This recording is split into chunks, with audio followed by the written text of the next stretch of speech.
In Yonkers, a boy survived brutal beatings, group homes, and darkness so deep most never escape. 20 years later, that same rage and pain exploded onto the charts. 2 #1 albums in a single year, a feat nobody in hip-hop had ever achieved. How did a child shaped by violence redefine raw honesty and vulnerability for an entire generation? The answers begin with the scars that built an icon. Earl Simmons grew up in Yonkers, where survival meant learning to hide pain behind anger. His mother, Arnett Simmons, struggled to raise him alone. Beatings came often, sometimes with brooms or extension cords. At just 6 years old, one attack knocked out 2 of his teeth. Nights brought asthma attacks and roaches crawling across the floor. Home offered no comfort. Sometimes he was locked away for an entire summer as punishment, left to stare at the walls, desperate for affection that never came. School wasn't a refuge. By age 10, Earl was expelled for violent outbursts, stabbing classmates with pencils, fighting anyone who crossed him. Social workers stepped in, placing him at Children's Village, a group home north of the city. Court records from the time show a pattern. A child cycling through foster care, one of thousands in New York's overloaded system, where nearly a third of black children faced removal each year. In these institutions, trust was rare, but music became a lifeline. Earl met Reddy Ron, a local beatboxer, at age 12. Together, they made mixtapes, trading verses and beats on battered tape decks. For the first time, Earl's voice, raw, raspy, full of fury, found a way out, but the streets never loosened their grip. Each group home stay ended with a return to chaos. Stealing to eat, running from police, he learned that violence and neglect weren't just personal, they were woven into the fabric of Yonkers, where poverty and broken families shaped every childhood. Behind the anger, a craving for love and safety burned. These scars would follow him, fueling the intensity and honesty that later set him apart. In 1998, DMX crashed through hip-hop's gates with a force nobody saw coming. His debut album, It's Dark and Hell is Hot, dropped in May and shot straight to #1 on the Billboard 200. 251,000 copies flew off shelves in the first week alone. Radio stations hammered his singles, over 5 million spins, while Get At Me Dog and Ruff Ryders' anthem turned into street anthems overnight.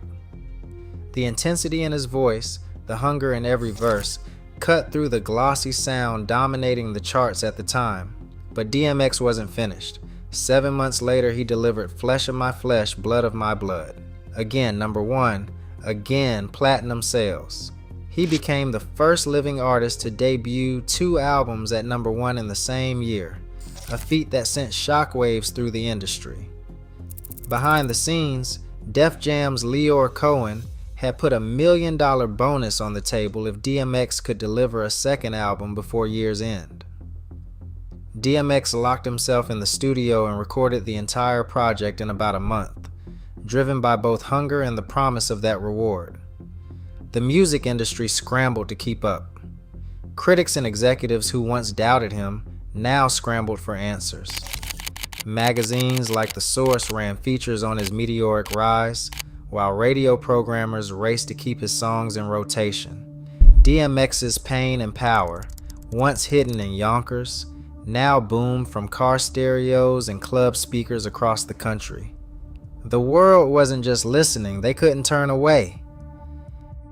DMX's sound didn't just grab you, it bit down and refused to let go. The bark in his delivery, that guttural call echoing through tracks like Get At Me Dog, wasn't just a gimmick. It was the voice of someone who learned to fight for every scrap of respect. Swizz Beatz, still a teenager when he started producing for DMX, built beats that rattled like subway tracks, leaving space for DMX's voice to snarl, growl, and sometimes plead. Where other rappers flexed, DMX confessed. On Slippin', he laid out his scars in plain sight: addiction, betrayal, the ache for a mother's love. Each verse swung between rage and vulnerability, never hiding the cracks. Tracy Morgan once called him a worship warrior, a man who could bark orders one moment and drop to his knees in prayer the next. This honesty cut through hip-hop's armor. making room for pain and hope side by side. DMX's style wasn't just about aggression, it was survival, raw, unfiltered, and impossible to fake. On stage, DMX roared like a wolf, but off stage he often bowed his head in prayer. The contradiction ran deep. In a 2006 interview with Oprah, he confessed, "I just want to be remembered as someone who was sincere. Even if I made mistakes, I was sincere about them." His voice, raw and unfiltered, carried the weight of both confession and defiance. Tracks like "Lord Give Me a Sign" blurred the line between gospel and rap, pleading for mercy with the same intensity he brought to street anthems. Dr. Marilyn Harris, a psychologist who studied trauma in hip-hop, once described DMX's lyrics as public therapy sessions, each verse a negotiation between rage and redemption. The world saw a ferocious performer, but those closest recognized the man who prayed before every show, who asked God for strength even as he battled addiction and fame. Faith became his armor and his release, a way to survive the spotlight's glare. This spiritual candor didn't erase his pain, but it gave him a language to cope, long before legal troubles would test his resolve again. Arrests started stacking up as fast as the platinum plaques. In 2000, DMX faced a weapons charge in New Jersey.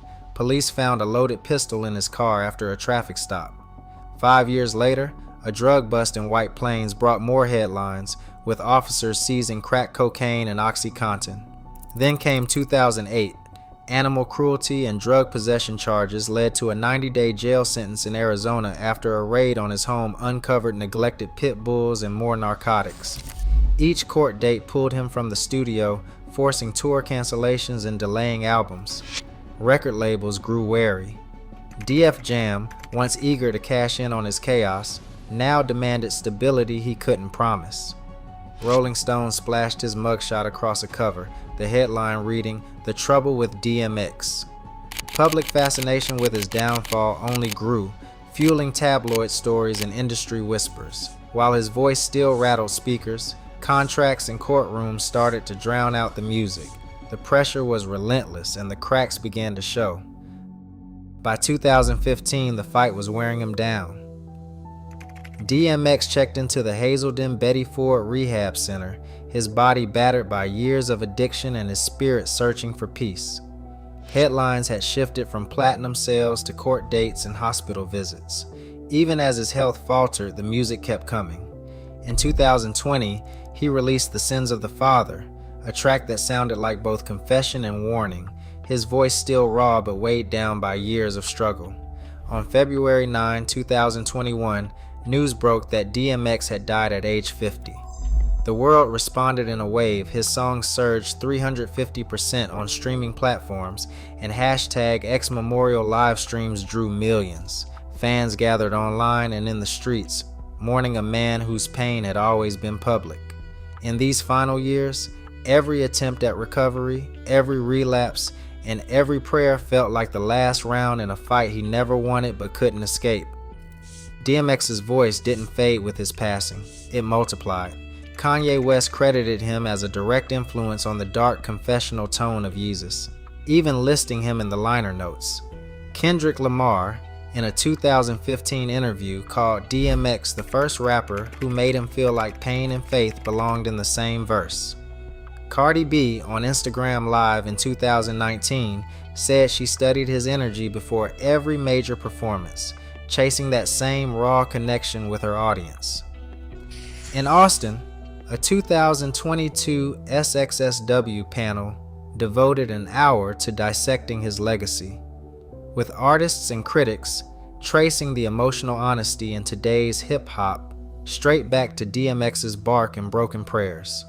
His blueprint, unfiltered truth, vulnerability without apology, remains the gold standard for authenticity, echoing through every artist who dares to bleed on the mic.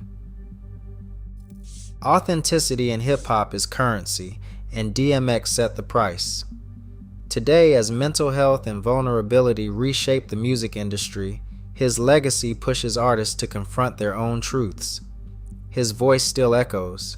Pain doesn't vanish, but honesty can change what survives. Drop your thoughts below.